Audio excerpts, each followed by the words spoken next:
Dobrý dan, dobrodošli, vítajte milí poslucháči a aj diváci, ktorí nás sledujete pri historicky prvej epizóde podcastu Balcast. Podcastu, ktorý bude venovaný dejinám, kultúre, umeniu, spoločnosti, možno aj turizmu časom. Ale čo ho bude teda spájať a všetky tieto atribúty budú venované najmä regiónu juhovýchodnej Európy alebo tomu, čo nazývame Balkán. A koniec koncov práve to bude aj dnes jednou z tém nášho rozprávania, čo je juhovýchodná Európa, čo je Balkán, či sa tieto dva termíny prekrývajú. Ale keďže ide o historicky prvú epizódu, tak mi dovolte na úvod pár možno takých formalít, aby ste vedeli, kto sme, čo sme, prečo sme tu a že nejaké istý, povedzme, akademický a bádateľský background minimálne jedna polovica tejto dvojice má, takže tu nebudeme odborníci na všetko, ale pokúsime sa hovoriť o niečom, čo nám je do istej miery blízke. Či už vedecky, ale koniec koncov aj osobnostne. A myslím si, že práve Balkán je nie vedecký, ale tak ľudsky blízky veľkej časti slovenskej populácie, lebo mnohí chodia na dovolenku do Chorvátska, možno aj do Čiernej Hory v poslednej dobe, viem, že je to celkom populárna destinácia. Albánsko a tak. Takže verím, že si nájdeme poslucháčov, divákov a že to teda nebude prvý a posledný diel tohto podcastu. Tak hneď na úvod, moje meno je Oliver Zajac, som historik, pôsobím na Historickom ústave Slovenskej akadémie vied a som tu dnes v pozícii moderátora a niekedy sa tu možno ešte vyskytnem v budúcnosti opäť, ale teda hlavným mozgom celej tejto operácie je môj kolega, kamarát a snáď môžem prezradiť, že aj učiteľ Mároš Melichárek, doktor Mároš Melichárek z katedry histórie Filozofickej fakulty Univerzity Pavla Jozefa Šafárika v Košiciach a ako som spomínal, historik, ktorý sa odborne venuje dejinám Balkánu, kedysi viac možno v 19. storočí, teraz v poslednej dobe už trošku viac v tom 20. a špecificky možno povedzme Srbsku a tomuto priestoru, ale asi aj mnohým iným veciam a zaujímavým fenoménom ako napríklad futbal. Ja viem, že Mároš v poslednej dobe sa podielal na 2-3 projektoch venovaným dejinám futbalu a športu, tak myslím, že nie je dnes už problém si nájsť na YouTube, na Google teda nejaké informácie, ak by to niekoho zaujímalo. Takže toľko na úvod, také formality a ja by som to zbytočne nezdržiaval a spýtam sa hneď Mároša, okrem teda toho, že ťa vítam v štúdiu. Ďakujem pekne. V štúdiu, ktoré si ty teda vymyslel a pripravil, tak sa ťa rovno spýtam, že prečo? Prečo Balkán a prečo podcast? Odpovedať môžeš v ľubovoľnom poradí, ale otázka je takáto. Ďakujem ti veľmi pekne za slovo. Ja som veľmi rád, že vlastne sa takto stretávame aj na takejto platforme, ktorá nie je úplne vedecká. V podstate tá myšlienka, ako si už načrtol, je proste priniesť možno to poznanie, ktoré my, ale aj proste kolegovia, ktorých budeme ďalej, ak to vlastne pôjde a nejakým spôsobom budeme zvládať to teda proste pripravovať aj ďalej. Pozývať je doniesť vlastne ten fenomén toho Balkánu bežnému poslucháčovi a divákovi. V zmysle tom, že tá myšlienka vo mne skrsla už asi dávnejšie, len nejak som sa nevedel tak rozhýbať k tej realizácii, lebo keď som si to potom začal tak rozkladať na drobné, ono to vôbec nie je úplne také jednoduché, ako to možno na prvý pohľad vyzerá. Ale tá hlavná myšlienka naozaj je proste priniesť to, o čom mnohí hovoríme. Mnohí máme nejakú aspoň takú predstavu o tom, že čo ten Balkán asi znamená. Každý, alebo mnoho ľudí, ktorí boli na dovolenke, sa razom stávajú odborníkmi a s viacerými takýmito som sa aj ja stretol. Ja vôbec ich nadšenie pre miestnu kultúru, históriu, spoločnosť nejako im nevyvraciam a v podstate sa len teším, keď nejaké takéto otázky, keď na mňa potom prídu, tak v podstate to asi bola taká tá hlavná myšlienka. No a samozrejme v súvislosti aj s tým, že dnes žijeme tú éru, kde tie podcasty proste celkom frčia. Mnohí ľudia proste si to radi vypočujú, či už ja neviem, niekto ako relax, niekto pri práci, niekto v aute, niekto proste s rodinou, kdekoľvek, akokoľvek a je to dobrá dostupná platforma, kde sa vlastne dá sa naozaj dozvedieť mnoho zaujímavých informácií.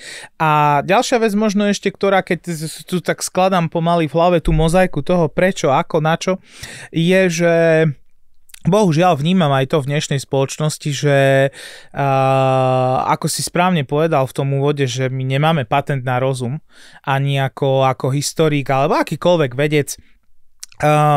Myslím si, že nie je dobré, ak niekto sa štilizuje do tej role, že ja mám nejaké výsledky a ja vlastne viem a jedine ten môj názor alebo to moje poznanie je správne. Nie, ale často mám pocit, že sa, ale to nie je asi fenomén len náš, ale celkovo spoločnosti proste ľudia vyjadrujú kto ku kde čomu a aj bez toho aspoň nejakého limitovaného proste základného vedomia alebo povedomia o tej danej téme, udalostiach a tak ďalej. To by sa asi dalo zhrnúť takým, že neberte nás príliš vážne, ani my sa veľmi vážne neberieme, ale vedzte, že minimálne jazykovo a vedecky je teda Mároš výrazne podkutý v tomto regióne, niekoľkokrát Balkán navštívil aj vedecky, ale koniec koncov aj ako dovolenkár, lebo je nám to blízke, tak ako sme hovorili ako väčšine. Aj keď teda my sme sa tu bavili pred reláciou, že ja som uvažoval nad tým, že ja som vlastne nikdy na Balkáne na dovolenke nebol, iba pracovne, ale potom som si spomenul dovolenku v Bulharsku a teda budeme sa baviť aj o tom, či Bulharsko je alebo nie je Balkán, možno či tam patrí Grécko, ktoré tiež navštevujú slovenskí dovolenkári, ale aby som sa vrátil k tomu, o čom sme sa bavili, tak musím povedať, že keď mňa Mároš oslovil s tou myšlienkou, že robiť podcast o Balkáne a oslovil ma teda, a to nezaznelo v tom úvode a chcem sa k tomu vrátiť, oslovil mňa nielen ako kamaráta, kolegu, ale tiež ako člena redakcie portálu History Lab, v spolupráci s ktorým vzniká tento podcast, tak musím povedať, že sa mi tá myšlienka páčila najmä preto, že je špecificky zameraná. Hej, že tých podcastov je už dnes naozaj veľmi veľa, aj historických a mnohé sú veľmi dobré, mnohé aj ja bežne počúvam, najčastejšie v aute, ale vravím si, že toto je región, ktorý je nám blízky aj geograficky, do istej miery aj kultúrne. Sú tam aj nejaké, povedzme, že historické presahy, sú tam výrazne dnes presahy v turistickom ruchu, ale zároveň mám pocit, že je nám v mnohých ohľadoch ďaleký v tom, že nerozumieme tým vzťahom, či už ide o vzťahy náboženské, či ide o vzťahy etnické, či ide o tú komplikovanú históriu. Zároveň je to región podľa mňa, ktorý nám vie veľa povedať, lebo 30 rokov dozadu tam bola že krvavá občianska vojna a to je niečo, také memento, ktoré podľa mňa by sme si obzvlášť možno v dnešnej dobe a v tej rozpoltenej spoločnosti bolo dobre pripomínať. A zároveň je trošku škoda, ale tomu chápem, že trošku išiel Balkán možno do úzadia v súvislosti s inými vecami, ktoré sa dejú na geopolitickej mape. Hej, lebo bolo obdobie koniec 90. rokov, ja si to veľmi nepamätám, lebo som nemal toľko rokov, kde proste asi Balkán dominoval aj správam. A sa to veľmi riešilo. Dnes samozrejme je tá optika niekde úplne inde a je to správne, že to tak je, ale myslím, že presne takou formou relaxu a takej pohody by bolo fajn sa možno vrátiť aj k tomuto regiónu a trošku niečo. A tiež, čo si myslím, že je dôležité, a to si mi povedal aj ty v tom úvode, teda keď sme sa o tom bavili prvýkrát, že my máme vlastne v československom priestore, lebo je dôležité povedať, že mnoho kolegov z Čiech zrejme bude, ak bude pokračovať tento projekt, tak budete počuť veľa češtiny. Máme v tom československom priestore mnohých vynikajúcich odborníkov, ľudí, ktorí fakt majú ten Balkán precestovaný, majú ho prebádaný a vedia sa k tomu vyjadriť. A bola by škoda, ak by ich informácie ostali povedzme len v tej vedeckej bubline, hej, že treba to šíriť do sveta, treba vlastne robiť tú osvetu, takže z tohto hľadiska aj za mňa super projekt a ja teda nadviažem na to, že koľko máme odborníkov alebo že koľko ich je a na čo sa zameriavajú a pýtam sa teda na teba, keďže sme tu dnes hlavne my dvaja, že ako si sa ty dostal k tomuto regiónu, prečo teba Balkán zaujal? Tak tá cesta bola kľukatá, nebola určite nejaká úplne jasná od úvodu.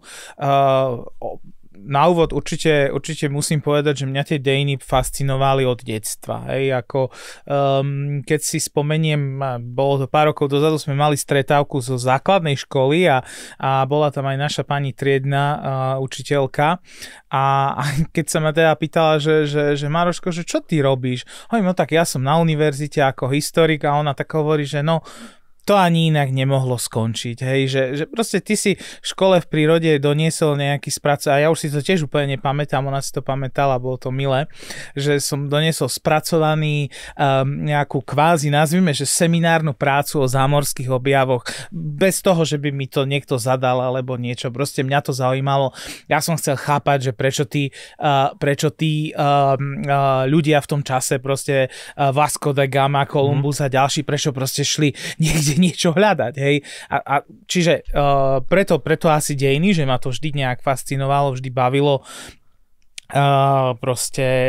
Som si čítal veci k tomu a k tomu Balkánu, aby som bol konkrétny a nešiel proste nehovoril tu nejakú svoju genézu toho svojho života dlhu, tak tá prvá myšlienka asi, ktorá mne sa tak spája, je s tou vojnou, ktorú ty si asi nepamätáš, že predsa medzi nami je nejaký vekový rozdiel, hej. Ja úplne si to nepamätám až tak, ale pamätám si to, že vypukla akási vojna v Juhoslávii. Správne si povedal, boli toho plné správy, hej? A my vtedy ako deti bez nejakého internetu, Nintendo a Xboxov a všetkého možného mobilov, tak človek aj pozrel tie správy, lebo keď starí rodičia, alebo ktokoľvek to tú telku púšťal, no tak chceli pozerať správy, no tak už aj my sme si niečo pozreli a ja si na to pamätám vtedy, že vojna a modré prilby a potom začali také tie informácie k nám sa nejak dostávať, že dovolenkári a my sme koniec koncov, pamätám si, mali ísť na dovolenku do Chorvátska. Neviem, ktorý rok to už presne bol, už tá vojna, ale to bolo v tej etape tej čudnej vojny, kedy viac menej sa v tom súčasnom Chorvátsku neúplne bojovalo, ale zrovna idyla tam nevládla. Tak také informácie, že boli turisti z Košic a zabili tam čašníka, hej, v nejakom hoteli vedľa a teraz ja si povedal, prečo toto, že jak je to možné, hej, že vedel som, že bola nejaká druhá svetová, samozrejme, že druhá svetová vojna, že bolo to hrozné a Stalin versus Hitler a tak a že prečo a som si normálne aj študoval akože mapy v tom čase, hej, lebo dnes je to zase o niečo jednoduchšie, že proste keď ťa niečo zaujíma, tak si proste otvoríš Google a už ani nie, už máš chatov, hej, takže už sa opýtaš rovno chata, že čo. No ale zasa aj zradnejšie, vieš, lebo tie knihy, možno tie mapy, to, čo bolo k dispozícii v 90. rokoch, tam bola asi skôr predsa nejaká kontrola informácií, v tom pozitívnom slova zmysle, hej, kdežto dnes asi... Tak štandardný atlas ťa nejakými konšpiráciami proste nezahltí. Je to proste niečo, čo je dané, hej, jednoducho to vyrobil nejaký geograf a je to tak proste, hej. No tak som si sledoval tam a sa oboznamoval, že Bosna, Chorvátsko, Srbsko a tak. No a mňa to potom akože stále nejak bavilo. Potom prišiel taký ako keby druhý impuls, že vlastne sme s rodičmi boli párkrát na dovolenke v Grécku, v Turecku a ja som si všímal taký ten príklon takej tej národnej, ako nechcem povedať, že k nejakému nacionalizmu, aby to nevyznelo nejak proste negatívne, hoci samozrejme nemusíme sa o nacionalizme baviť len v negatívnom slova zmysle, ale taký ten príklon k tomu národnému, hej, ako proste všade Ataturk v Turecku a Gréci proste hrdí na tú svoju minulosť a bolo to niečo iné trošku, ako je u nás. Nehovorím, že my hrdí nie sme a takže nemáme a teda, ale toto mňa tak fascinovalo, ale potom reálne prišla tá možnosť, že teda po skončení štúdia som teda chcel ostať na tej akademickej pôde. No a som oslovil, bol to vlastne školiteľ mojej diplomovej práce, ktorú som písal o futbale na Britských ostrovoch, o začiatkoch, o vzniku futbalu a tak. No a som chcel vlastne v tej téme pokračovať. No a on mi vtedy hovoril, docent Mojdis, ktorého srdečne týmto zdravím, ak teda si to pozrie. Tak minimálne, že kvôli tomuto pozdravom mu to musíme poslať, vieš. Tak to je pravda, no, tak dúfam, že si to určite si to pozrie. A on mi vtedy hovoril, že že tá téma nie je úplne taká, že na tú dizertačnú prácu, dnes už by to bolo úplne inak. Je to predsa, je to rok 2007, kedy ja som si tú tému vyberal. Je to pomaly 20 rokov dozadu, čiže už aj to historické poznanie a tie témy sa zmenili. Ľudia zvonku vlastne možno ani neuvedomujú, kto sa nehybe v akademickom prostredí, ale áno, tých 20 rokov je vlastne obrovský časový horizont a tá historiografia prešla zásadnou zmenou. Akože, možno tie knižky popularizačné, tie sú zhruba možno podobné, ale čo sa týka vedeckých výskumov, ako áno, naozaj historik dnes môže bádať témy, pred ktorých proste 20 rokov späť by boli nepriechodné. Minimálne cez nejaké komisie a podobne, hej? Takže toto je jasné, jednoznačne... hej, ako keď si len vezmeme aj vekovo, proste sedeli tam ľudia, ktorí boli vtedy ešte od toho môjho školiteľa povedzme starší a pre nich by taká téma nejaká bola proste neschodná, ako to nie je historická téma, hej, a tak. A on mi vtedy tak povedal, že no tak dobre, že to asi nie, že a čo vás ešte tak baví? A hovorím, že Balkán. No dobre, a tak OK, a čo na tom Balkáne? Ja hovorím, že a moja prvotná myšlienka bola a samozrejme dnes už to spracované je na x milión spôsobov, ale ja som chcel, že pozrieť sa na rolu náboženstva v gréckom povstaní proti Turkom 1821, hej, tej národno-oslobodeneckej vojne. A vtedy mi hovoril pán docent, že no, ale tak OK, že tá téma už je lepšia, ale že predsa len a grécky vy viete a ja neviem, no a turecky viete? Neviem, no a čo vieme, hej, rusky nie. V tom čase som ani azbuku vlastne nečítal, čiže mal som angličtinu vyštudovanú, to som vedel, a niekedy som sa učil na Gimbly španielčinu, ktorú by som bol oprášil, ale tá by mi pri role ortodoxnej cirkvi gréckej v 1820 plus nepomohla, takže hovorí, no to určite nie, skúsme niečo iné. Tak nejaký slovanský národ toho Balkánu a tak prišlo to Srbsko, nacionalizmus, no a samozrejme prišlo vlastne aj s týmto učenie sa samozrejme jazyka, lebo jasné, bez toho proste je ešte možno vzťahové témy by sa dali robiť bez tej znalosti, ale už ak človek išiel proste k téme, ja som mal tému nacionalizmu Srbsku v 19.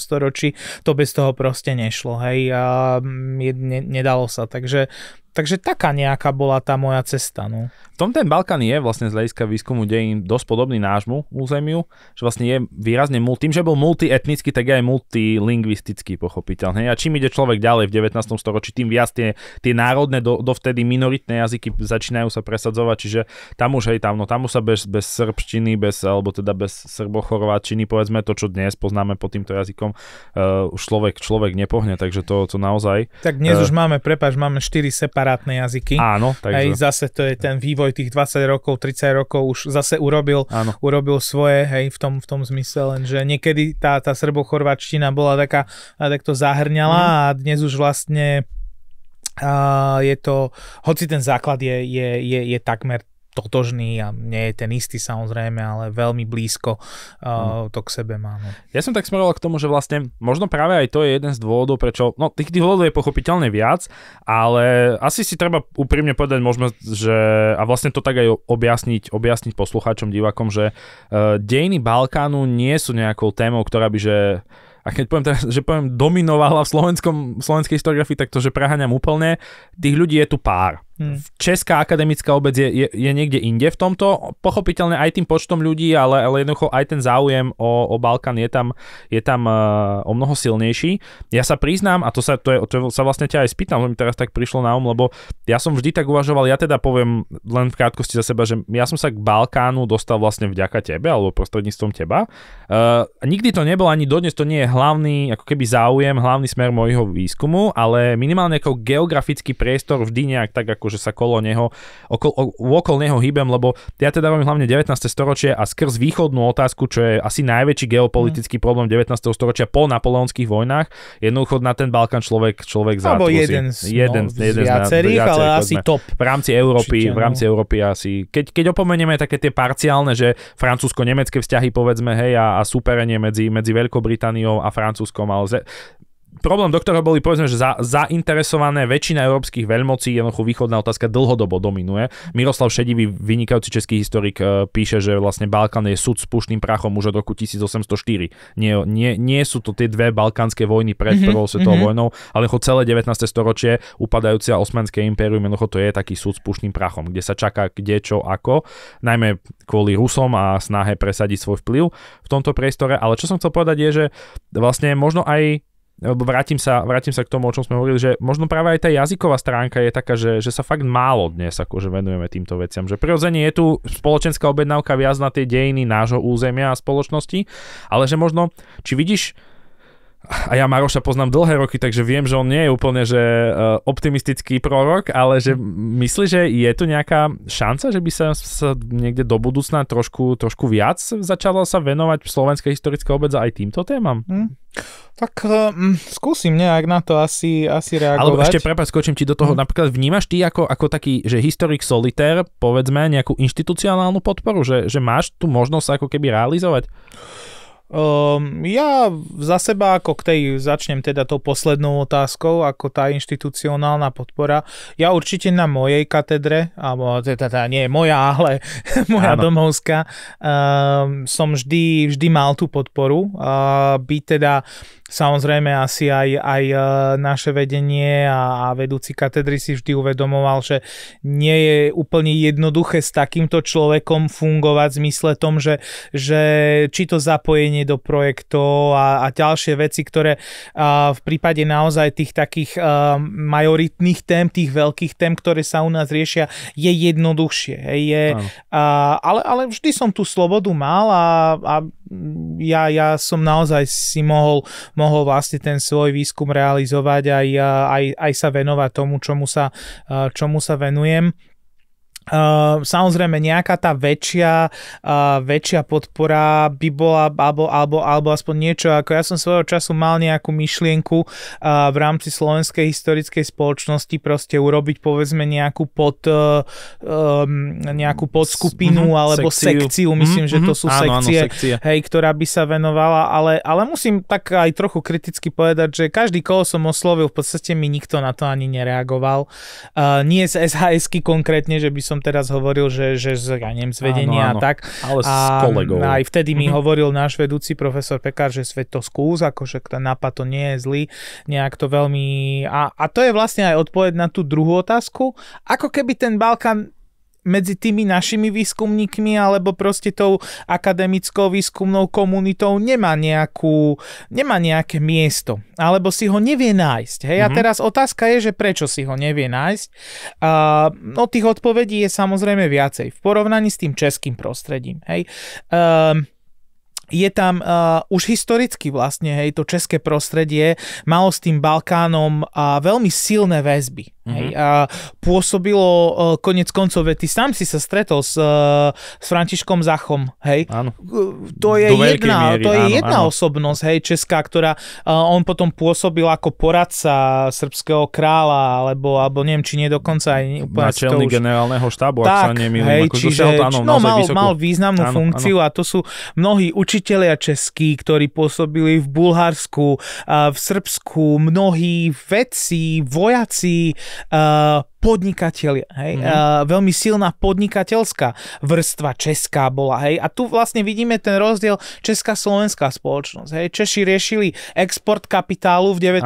storočí, aké otázky sme riešili my, bytia a nebytia de facto, hej, ako to ja na to nechcem nejak reagovať a tu nejak si lízať tie staré rany, hej, že my chudák Slováci zase sme len trpeli a to, no nie, ale taká je realita, hej, jednoducho proste tá česká spoločnosť vedecky, kultúrne, hospodársky bola proste úplne inde. Hej? Čiže aj to je vlastne, že my máme kopu českých prác, ktoré sú. Ja som tu pred dnešok doniesol, napríklad už to môžem spomenúť teraz, možno sa k tomu dostaneme, možno nie.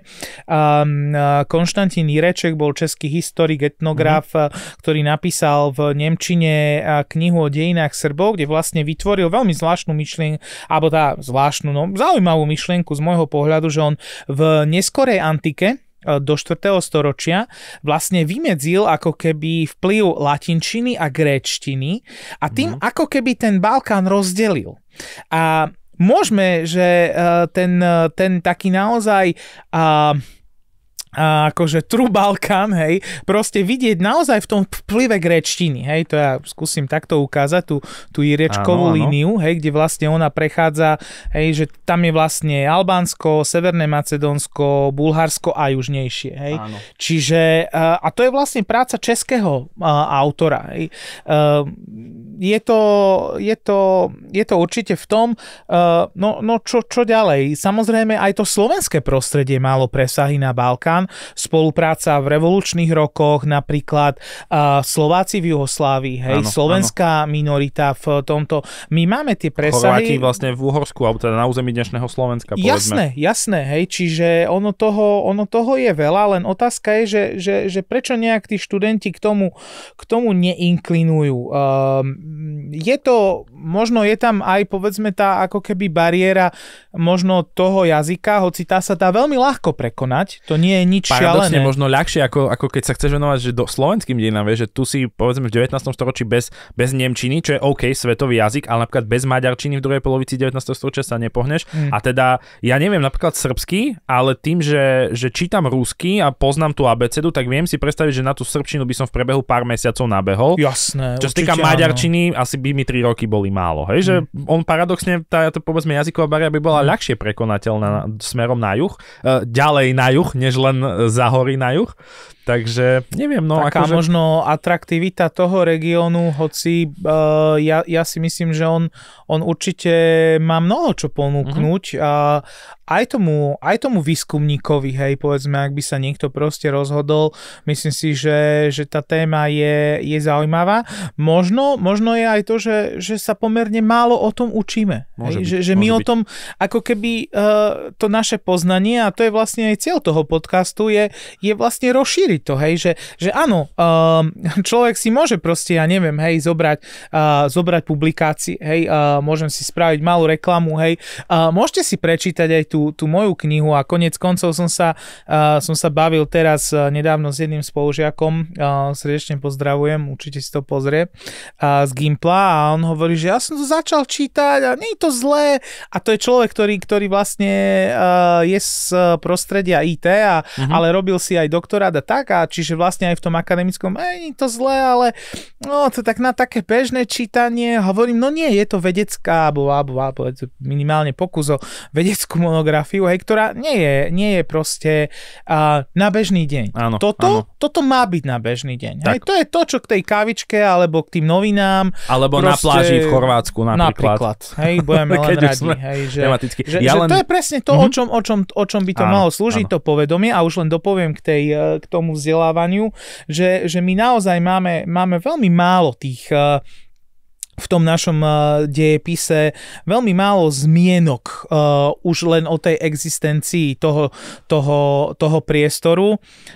Naozaj málo sa spomína, aj keď v podstate okrajovo, aj keď tie balkánske vojny, keď ním človek príde, tak povie, tam asi začína akože pre mňa zmienka o Balkáne v školskom dejepise, vieš, že to je začiatok 20. storočia, nejaké balkánske vojny. Tak sú tam ešte asi tie, predpokladám, nejaké zmienky Eugen Savojský a Rakúsko, nejaké turecké súperenie, a to možno, a potom Karlovacký mier a neviem čo ešte, hej.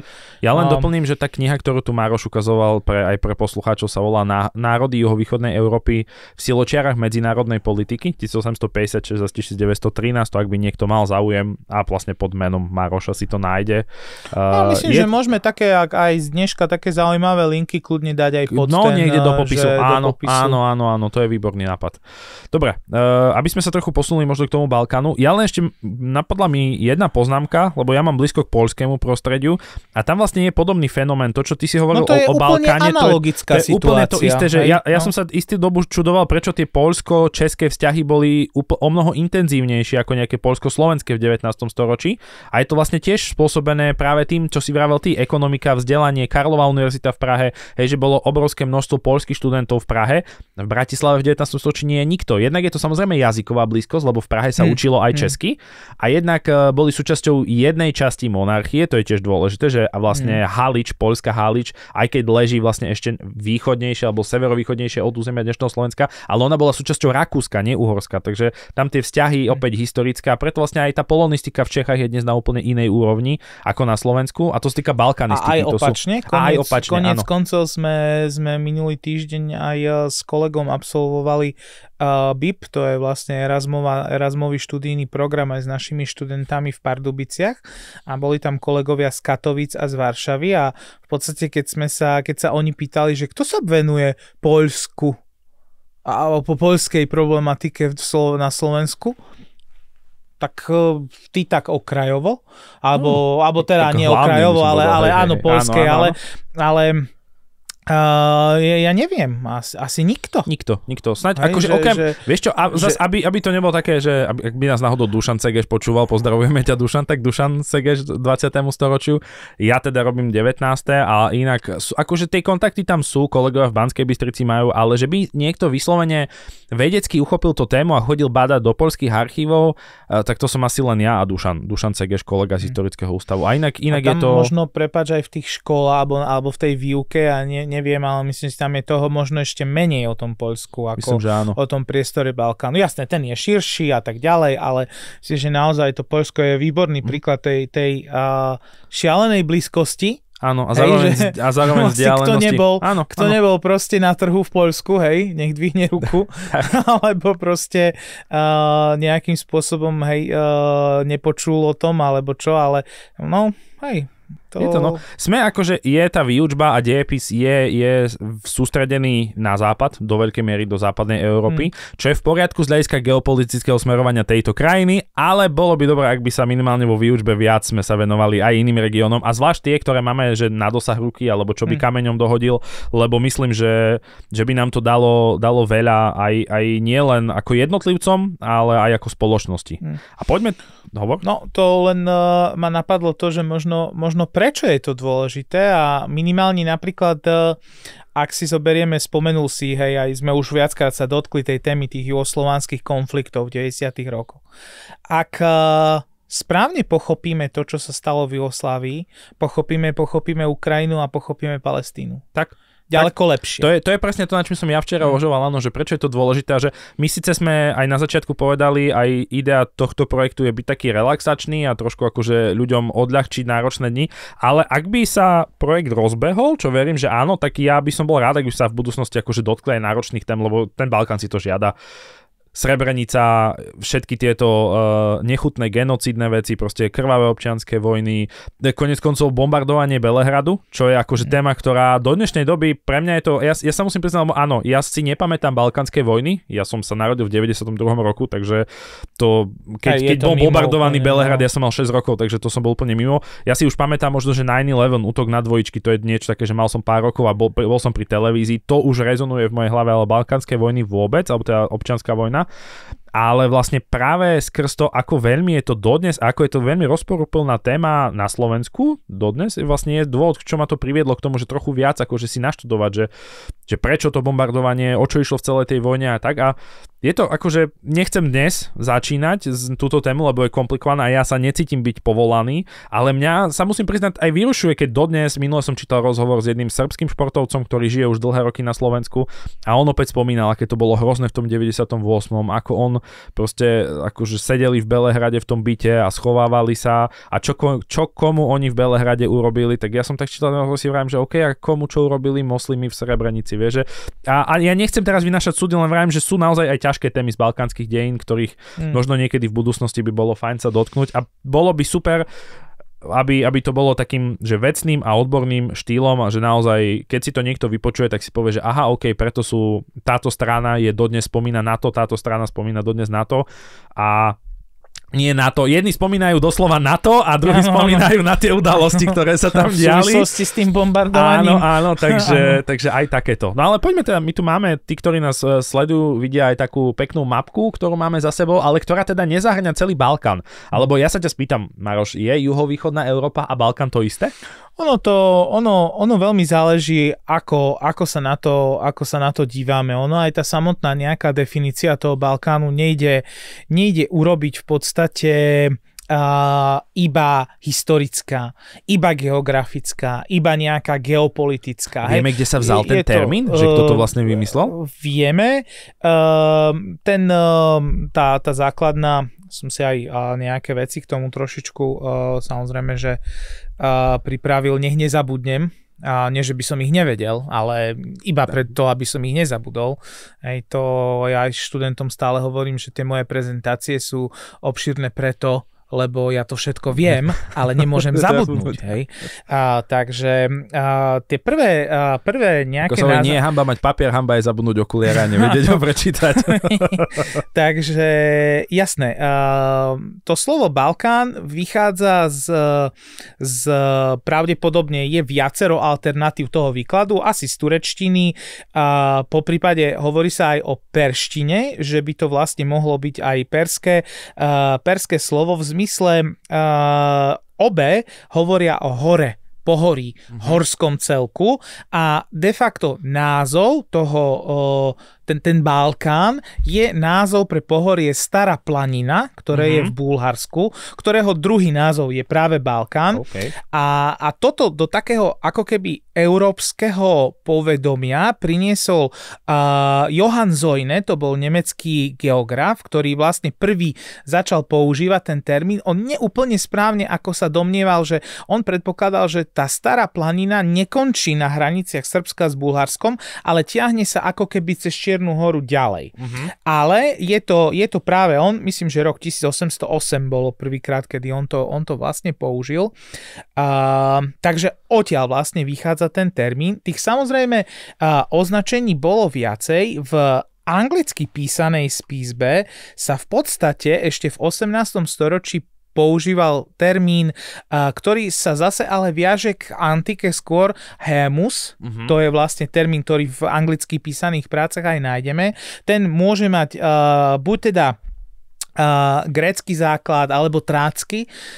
No ale ten potom už postupne končí a v 19. storočí aj tí anglickí autori postupne prechádzajú k tomu termínu Balkán. To je veľmi dôležité teda povedať. Samozrejme, že tých názvov je ešte viacej a môžeme do istej miery považovať aj termín Rumélia, ktorý vlastne s Turkami ovláda, Osmanskou ríšou ovládané časti Balkánu, v 19. storočí. Takže tam to vlastne nejak začína. A teda dnes, v dnešnom jazyku, ak niekto povie Balkán, tak si asi predstavíme. Predpokladám, že Slováci si väčšinou predstavia teda možno Chorvátsko, Srbsko, povedzme, že Čierna hora. Čo takí Gréci napríklad? No, v podstate každý autor, píšuci o Balkáne, si musí urobiť svoju vlastnú predstavu. Hej? Konkrétne moja predstava je taká, že ja by som bez pochyby k tomu Balkánu radil Grécko, Srbsko, Chorvátsko, Rumunsko, Turecko, určite tie európske časti, áno, Bulharsko, Bosna, Čierna hora, Severné Macedónsko, Kosovo, Albánsko, ale potom tu máme časti, ktoré vlastne môžeme sa sporiť, keď zoberieme takú onakú prácu, že či teda je alebo nie je to už ten Balkán, je to otázka toho, ako my pristúpime k tej definícii. Áno. A to sú oblasti, napríklad Slovinsko, ktoré minimálne môžeme ho tam nejak radiť čiastočne.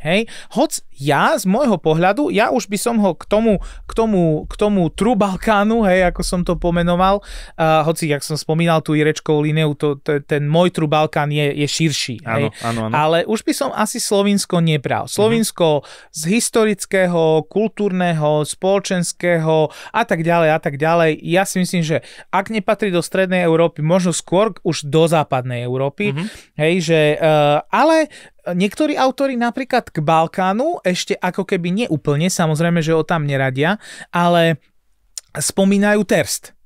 Že ešte to je ako keby, hej, čiže aj čas vlastne Talianska, alebo tá oblasť Terstu. Samozrejme, Vojvodina je taká napomedzi, hej, tam vlastne sú aj Slováci v tej Vojvodine, tá je taká... do Nového Sadu. Áno, tá je taká maďarsko-srbská, hej, aj tam tá premiešanosť toho obyvateľstva je iná oproti tomu od Belehradu Srbska, hej. Niektorí autori, hlavne americkí, radili po druhej svetovej vojne k Balkánu Maďarsko. Úplne jasne, hej. Ja sa občas smejem, sú aj také vtipné meme stránky, že keď hovoria, že Maďarsko nie je Balkán a teraz proste koň v metre, hej, a proste koberce niekde na hlavnej triede proste šuchané a proste povoz v McDonalde, v drive-in, hej, že tak majú takú tú ľahko Balkán, nechcem sa pre Boha Maďarov dotknúť, ale ako keby jasné, tak každej krajine môžeme nájsť také ako rádoby balkánske. Poviem takú zákulisnú, my nahrávame v Košiciach, tak Maroš už má teraz reálny strach, že keď vyjdeme vonku zo štúdia. Čo sa stane? Snad nie, no. Takže pozdravujeme aj maďarských priateľov a poslucháčov. Obvinenie z bytia alebo patrenia na Balkán snad mi bude odpustené, ale hovorím, tvrdili to americkí historici. Ale je to zaujímavé, vieš, pri tom všetkom, čo spomína, že pri tých všetkých vlastne dnešných krajinách, jak to berieme tie dnešné hranice, dnešné štáty, že tam je vidieť aj vlastne ten, ako keby to problematické vôbec uchopenie, vieš, že my chceme jedným termínom pomenovať niečo, čo je že diametrálne odlišné, hej, že podobnosť medzi Rumunskom a Gréckom je že žiadna a takmer, hej, že v tom tak by som úplne možno nesúhlasil, ale len možno taká ako keby na prvý pohľad, hej, ale keď napríklad vezmeme, tak grécke osvietenstvo a grécka vzdelanosť začína v Rumunsku. Hej, že napríklad tam by sme našli taký presah, to samozrejme si nemôžeš vedieť, ako keď by sme teraz išli do nejakých iných, jasné. Neviem, jasné. Preto som tu ja dnes za moderátora a Maroš je tu za hostia, áno. Práve ste mohli vidieť ten dôvod. Takže áno, ale to si zase správne tak naznačil, že je tam tá odlišnosť ako keby je šialená do istej miery, hej. Že my si aj môžeme povedať teraz veľmi, ešte dopoviem a vrátim sa k tomu, že ešte teda Moldavsko sa zvykne. Ja Moldavsko trošku obchádzam, byť aj jeho, povedzme, tá nejaká v tom geopolitickom priestore jeho dôraz alebo význam nie je taký markantný ako povedzme u iných, hej. Otázka je teda toho...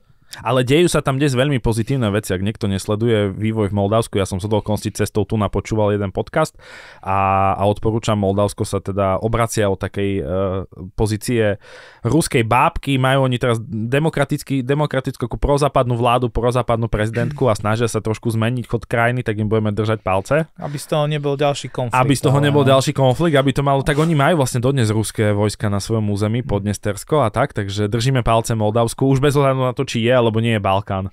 Áno. Je tam tá otázka toho teda už neeurópskeho Turecka, hej, tá Anatólia. Niektorí radia aj Cyprus a grécke ostrovy. To už je asi hovorím také naozaj na pomedzi toho. Veľmi zaujímavé napríklad akože taký pohľad na to, že čo je a čo nie je Balkán, priniesol slovinský filozof Slavoj Žižek. Je to taká vtipná postavička a má zaujímavé videá, niektoré sú fakt fajn, môžeme to potom do toho popisu dať. Niektorí si trhám vlasy, ale niektoré sú fajn. On teda hovoril o tom, že vlastne ak sa Slovinca opýtate, kde je Balkán, jednoznačne ho posunie na východ. Hej, to je proste ten horor, despotizmus, ortodoxia, hej, to pravoslávie, osmanské dedičstvo a tak ďalej. Hej, a teraz on postupne ide po tom Balkáne a vlastne všetci ho ako keby odsúvajú. Hej, a to je vlastne aj to, čo je vlastne spojené s takým tým termínom, že balkanizmus alebo balkanizácia, to sú ako keby dve. V tom, že ad 1 to prvé je ako keby nejaká taká zvláštna svojbytnosť toho Balkánu, tá krvavosť toho regiónu, ktorá ale do značnej miery podľa mňa, aj podľa viacerých teda autorov, celkom zaujímavé o tom napísal také pojednanie František Šístek, ktorého tiež plánujem osloviť do jednej z epizód, ktorý sa venuje primárne Čiernej Hore. A napísal o tom, že vlastne ono to nie je proste tak. Ono ten región nemôžeme vnímať ako nejaký prvoplánovo krvavý, zlý. Áno. Hej? A potom je tu tá balkanizácia a to je vlastne tá fragmentácia toho územia na menšie celky, ktoré sú často súperiace. Hej? Čiže no a to je vlastne ten problém toho, že a vnímanie toho negatívneho, hej, prichádza hlavne s tými vojnami, ktoré sme spomenuli. Hej. To je rozpad Jugoslávie, hej, roky 91 až 95, so všetkým, čo tam patrí. A potom to je Kosovo. To je vojna v Kosove a následne potom vlastne to vyhlásenie kosovskej nezávislosti. Až pred chvíľou všimol, že my tu vlastne máme na tej našej mapke aj Kosovo tak zvýraznené samostatne, tak to je ďalšia téma, ktorá vlastne aj v slovenskej spoločnosti mám pocit, že budí dodnes vážne. Ja teda sa vyhýbam sa sociálnym sieťam a najmä teda diskusiám na sociálnych sieťach, ako to len ide, robím to pre svoje vlastné psychické zdravie a pohodu, ale v súvislosti s nahrávaním tohto podcastu som si ale našiel... podcasty do toho nepatria. Nie. Myslím komentáre na Facebooku a Instagrame a iných sociálnych sieťach a nie na Telegrame napríklad, lebo ruská aplikácie si ja do telefónu inštalujem, ale tie, ktoré som spomenul.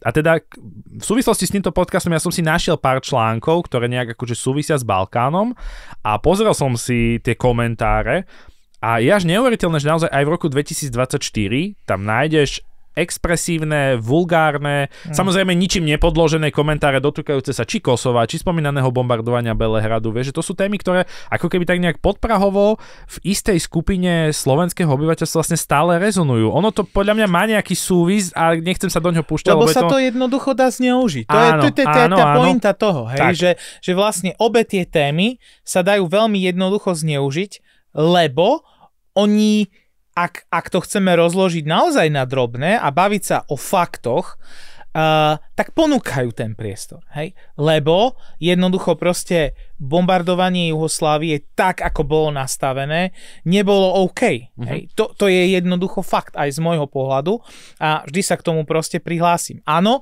môžeme to analyzovať, aké malo ciele, prečo, ako, na čo, jasné, ale vo finále, ak niekto chce iba povyťahovať tie črepinky, tak vie z toho urobiť takú mozaiku, že vlastne povedzme ten západ bude pôsobiť ako proste nejaký hegemón zla. Áno. A teraz vlastne na chceme nejak viktimizovať západ, alebo chceme zľahčovať vínu povedzme Ruska v tých konfliktoch. Hej. Napríklad aj tam je to častokrát vlastne zneužívané, že počul som aj také myšlienky, aj som čítal komentáre, aj že ak by bol pri moci Putin v tom čase, tak sa to nestane. No stane, lebo veľmoci, a to tiež veľmi dobre vieš, už z toho, nie z 19. To je teória, ktorá podľa mňa siaha asi do Ríma, alebo kde možno ešte skôr. Ja si myslím, že od 19. storočia je to vypukle, ale áno. Že si hľadia proste svoje záujmy. Jednoducho proste tak, ako si Veľká Británia hájila svoju pozíciu na mori a proste ignorovala Európu a riešila kolónie more. Nemecko malo taký, Rakúsko-Horsko taký, Rusko taký, tak takto to proste zostalo. Ako kto si dnes myslí, že ide o nejaké ideály, vysoké ciele, ja v to veľmi neverím, poviem pravdu. Je to proste, tá politika je o sférach vplyvu a je o moci. Hej? A teraz je otázka toho, že povedzme v takých témach, ktoré sú hraničné, ako je to Kosovo, že áno, môžeme sa baviť, že ako to celé prebehlo, môžeme sa baviť o tom, aký bol postup proste k srbskej menšine v Kosovu, hej, ktorá vlastne zostala, hej. A v mnohých ohľadoch bol hrozný, hej, ale tu je presne to, čo ja stále sa snažím hovoriť. Jednoducho my vidíme ten obraz celý. Tak. My nevyberajme črepinky z toho, proste rozbijeme zrkadlo a vyberiem si toto sa mi hodí, ostatné zametiem. No to nemôže tak byť. Hej, a práve ten Balkán v tom je dôležité sa pozerať na to komplexne. Hej, jednoducho tak ako dochádzalo k proste terorizovaniu srbského obyvateľstva v Kosove, tak boli terorizovaní aj Albánci. A jednoducho to je otázka vojny v Bosne. My nemôžeme si vybrať jeden narratív, hej, chorvátsky, srbský alebo bosenský a ísť po ňom ako s klapkami na očiach a nevidieť tie zvyšné, hej. Potom nám z toho vzniká nejasný a zlý obraz. Propaganda. Áno, to je samozrejme jasné, hej, že jednoducho to takto proste nejde. Hej. Jednoducho, ak chceme hovoriť o obetiach v Srebrenici, musíme si povedať, čo sa dialo aj inde. Ako vlastne dochádzalo k etnickým čistkám na srbskom a chorvátskom obyvateľstve. To, ako páchali etnické čistky chorvátske jednotky, hej, konec koncov, že niektorí boli za to súdení, Ante Gotovina, Slobodan Praľak a ďalší, ktorí vlastne boli za to súdení, tak ako páchali srbské jednotky a moslimské jednotky. A to ešte tu nesmieme zabudnúť, prepáč, že ti skočím do toho, že my sa hýbeme v regióne, ktorý, keď v 90. rokoch to je vlastne spoločnosť, ktorá si v podstate pod Titovým režimom do istej miery potlačala veci, ktoré si nemala šancu vyjasniť po druhej svetovej vojne, kde sa diali zase iné akože zvérstva a masakre. Takže treba, to čo vravíš ty, treba sa na to dívať v kontexte a nevytrhávať veci. A úplne komplexne. Áno. A nevyberať ten jeden narratív jednej strany a ísť po ňom. Hej? Lebo ja mám pocit taký aj tu u nás, že vlastne sa ako keby aj ja neviem, v tom nejakom do toho ja asi nechcem ísť, to nie je úplne moja téma, ani nie, ale aj v tom nejakom vzťahu, povedzme, k tomu Rusku, či už pozitívnom alebo negatívnom. Často sme svedkami zase len toho vyberania si ako keby toho jedného narratívu a nevidíme tie ostatné. Hej. Čiže v tom je história krásna a dôležitá, zaujímavá, že vlastne nám ponúka tú možnosť vidieť ten komplexný obraz toho. Hej. A naozaj si ho zrekonštruovať na základe faktov. Nie domnienok, nie pocitov. Hej, že ja si myslím, nie, faktov. A preto je dôležité, keď si kupujete historickú knihu, tak nie ide len o to, či vás tá téma zaujíma, ale treba si overiť aj autora a zistiť, v akom kontexte písal, ako sa na to pozeral. Dnes už by som, povedal, že aj vydavateľstvo si treba overiť. A to teda, hej, máme už na trhu aj také, od ktorých radšej ruky preč. Bolo to toho strašne veľa povedané, ja len by som sa to pokúsil tak trošku zosumarizovať, čo je dôležité a prosím vás, to platí pre každú jednu diskusiu, treba vnímať presne kontext, nevytrhávajme veci z kontextu, lebo potom sa nám vytvára veľmi pokrivený obraz a našou úlohou ako historikov je práve sa snažiť v spoločnosti trošku ukázať, že veci nie sú čierno-biele. Niektoré možno sú, ale väčšina vecí vo svete a v dejinách bola šedá a je nevyhnutné vnímať celý ten kontext. Ak ste mi neverili, že Mároš je cynik a neverí v ideály, tak on to pred chvíľou sám povedal. Ja som trošku, možno je to tým, že som trochu mladší, tak ja ešte mám nejaké ideály a verím, že sú isté ideály, za ktoré stojí za to sa postaviť, ale tým sa zároveň nespochybňujem, že geopolitika má isté princípy a jednoducho vždy silnejšia krajina si vie ľahšie presadiť svoje veci, ale vraciam sa k tomu, že verím v isté ideály západného sveta a verím, že budúcnosť nemusí byť úplne len čierna, ale poďme to ešte dnes nejako ukončiť. My sme to sa tak voľne rozprávali o tom, ako, kde, čo a ešte raz teda pripomínam, že už v budúcom dieli, môžeme spraviť taký trailer, v budúcom dieli tu budeme mať českého kolegu Ondřeja Žilu a budete sa vy dvaja konkrétne, ja tu nebudem, bude tu Maroš, budete sa rozprávať o Bosne. čo je podľa mňa veľmi zaujímavá. A možno z tých balkánskych tém, ak ich takto onálepkujem, tá menej známa téma, hej, že o tej Bosne sa asi v slovenskom priestore hovorí menej, takže určite odporúčam, nájdete si potom druhú epizódu Balkastu. Môžeme ešte, keď už som pri týchto technických hláseniach, na všetkých podcastových platformách, na stránke www.historylab.sk určite nájdete odkaz a predpokladám, že na YouTubeovom kanáli Balkastu a na sociálnych sieťach, či už Balkastu, Historylabu, alebo mňa, Maroša, katedry presne histórie, budeme to šíriť, možno aj Slovenskej historickej spoločnosti poprosíme Rastia Kožiaka, či by bol ochotný nás zazdieľať.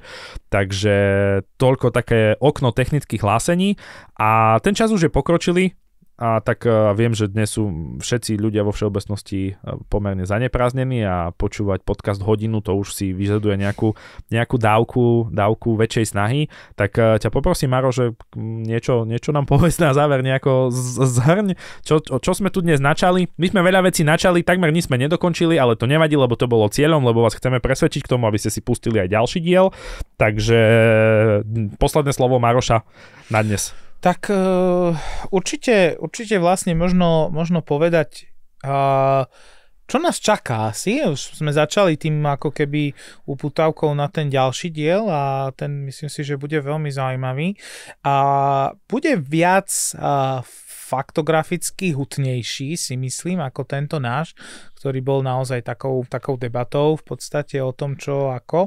Vzájomnou terapiou skupinou. Áno, ale samozrejme, ďalej vlastne plánujeme vlastne priniesť ako keby v tej prvej sérii, verím, že úspešnej, pohľad na tie, aspoň na ten True Balkán, ako tomu som dal taký termínus, čiže jednotlivé štáty riešiť proste ich minulosť, prítomnosť, povedzme, kde je potrebné načrtnúť nejaké problémy, správy napríklad, hej, ako vlastne je, hej, bo ja verím, že sa im podarí to Kosovo, Čiernu horu napríklad sem dostať a povedať si vlastne, že napríklad také fenomény, že prečo sa platí eurom v Čiernej hore, hej, že prečo to tak proste je, keď nepatrí k eurozóne, takisto Kosovo a aké tam proste sú pnutia nejaké v súčasnosti, čo je zaujímavé na tej danej krajine z pohľadu či už cestovania alebo kultúry, čo ponúkajú a aby sme vlastne vytvorili taký ten komplexný obraz o tých daných krajinách a keď si niekto vypočuje tú sériu, určite bude mať to povedomie ďaleko širšie a postupne môžeme prejsť možno ku konkrétnejším veciam, že si vybrať napríklad, ja neviem, tému Druhá svetová vojna a Jugoslávia, alebo témy možno viacej z kultúrnych vecí, že skúsiť možno už neoslovovať len odborníkov alebo vedcov, ale proste niekoho z kultúrnej, športovej obce, hej, ako vlastne tie veci vidí, vníma, cíti, hej, že možno dať priestor aj takejto platforme, ale to je všetko, hovorím, hudba budúcnosti, ako vlastne nám to bude umožňovať čas, prostriedky a tak ďalej. A diváci? Samozrejme, ten divácky záujem určite je do značnej miery rozhodujúci. Áno. My si to síce vlastne s Marošom užívame, ako môžete počuť, ale zase nahrávať podcast sami pre seba nebudeme, takže... Nie, to asi úplne v tom nevidíme zmysel toho. A aj tá myšlienka vlastne bola v tom, aby to malo tú pridanú hodnotu. Áno, že my to proste nerobíme, lebo proste chceme sa počúvať a ty môžeš chodiť na konferencie, ja učím, takže ja sa napočúvam sám seba dosť, takže o to asi nejde. No a venovať sa proste možno témam, ktoré budú okrajové, koniec koncov finišujeme s knihou, ktorá vlastne vychádza, alebo je výstupom z projektu Vega o čechoslovakizme, juhoslávizme. O tom môžeme debatovať v jednom dieli, možno v budúcnosti.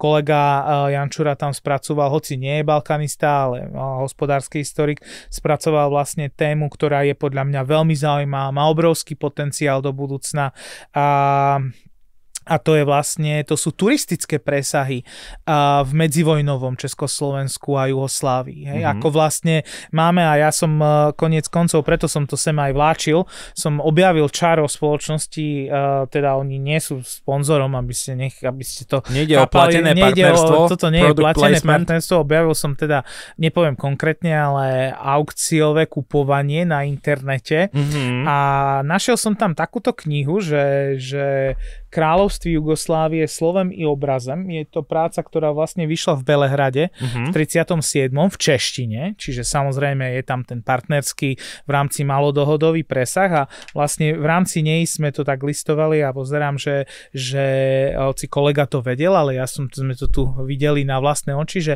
že Jadran je opisovaný ako naše more. Hej, čiže vlastne, že už tam začína tá idea toho, že slovenské, české more, hej, je ten Jadran. Takže... Predpokladám, že mnohí videli takú tú mapku s tým kordónom, ktorý mal byť teda, ako sa povie po slovensky, s tým takým pásom, ktorý nás vlastne mal priviesť k Jadranu. To bola idea, ja sa priznám, už neviem koho, ale to niekedy zo začiatku 20. storočia pochádza. No ja nie som si úplne istý a nechcem trestnúť blbosť, ale ja to poviem, však nech je sranda. Ja myslím, že to Masaryk s tým prišiel. Je to možné. Áno, vyšlo to niekde z kruhu, budúceho prezidenta. Ako to nebola asi nejaká hegemonistická teória proste ovládnutia Jugoslávie. Podľa mňa išlo prístup k moru. Ale išlo o ten prístup k moru. A nie turistický, ale určite išlo o strategickú vec. No a koniec koncov tam sú ďalšie tie presahy na ten strategický a hospodársky, takže toto všetko vlastne nejakým spôsobom nás čaká. No a teraz asi už na záver musím poďakovať zase sa teraz štilizujem do role moderátora. To je v poriadku. Poďakujem ja tebe, že si vlastne prišiel a že vlastne nejak na tom projekte sa budeš teda so mnou nejak spolu podieľať aj tebe teda aj Historylabu za tú formu aj propagácie, aj vlastne tej možnosti vlastne zdieľať tie naše myšlienky ďalej, lebo ako súkromná osoba, niekto nie je to úplne jednoduché, takže aj tá technická nejaká ďalšie to šírenie je dôležité. No a určite na záver mi prináleží poďakovať sa aj sponzorom tejto prvej epizódy a tým je firma Velis Košice. Ak teda niekto má záujem o kúpu výriviek a príslušenstva, tak si môže takú tú pohodu jadranskú urobiť aj doma. Áno, tak odporúčame. Tak. Ja teda už len úplne na záver chceme sa poďakovať všetkým vám, ktorí ste si vypočuli túto epizódu.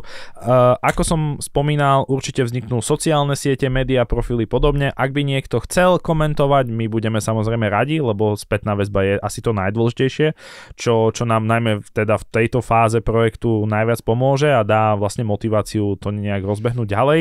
Asi nikdy rozbehnutie žiadneho projektu nie je jednoduché, takže my s takou malou dušou do toho ideme. A ak to bude aspoň trošku nadpriemerné, tak budeme radi. Ak to bude priemerné, ale budú to ľudia počúvať, aj tak budeme radi. No a ak to bude podpriemerné, tak sa budeme tváriť s Marošom, že nikdy to nič také nevzniklo. A to nám asi nevíde, keďže to bude na internete. Áno, už to bude navždy zavesené na internete. To už sa len nejak budeme tváriť, takže... Hej. A ja už len zakončím takým bodmotom mojou spomienkou, keď sme hovorili o tom, že čo je alebo nie je Balkán. Ja keď som bol prvýkrát v Slovinsku pracovne a prišiel som za kolegom a vravím, že taký ten stereotypný obraz, vravím, že počúvaj, ja som sa prechádzal po Ľubľane a vravím, že ale toto tu vôbec nevyzerá ako taký stereotypný Balkán. A on mi v duchu Slavoja Žižeka sa na mňa pozrel úplne s vážnymi očami a vraví mi, no to preto, lebo to nie je Balkán. Takže ak chcete vedieť, prečo nie je Slovinsko Balkán, alebo prečo naopak by ním malo byť, tak vás pozývame do ďalších dielov. Ďakujem ešte raz a pekný deň všetkým. Pekný deň.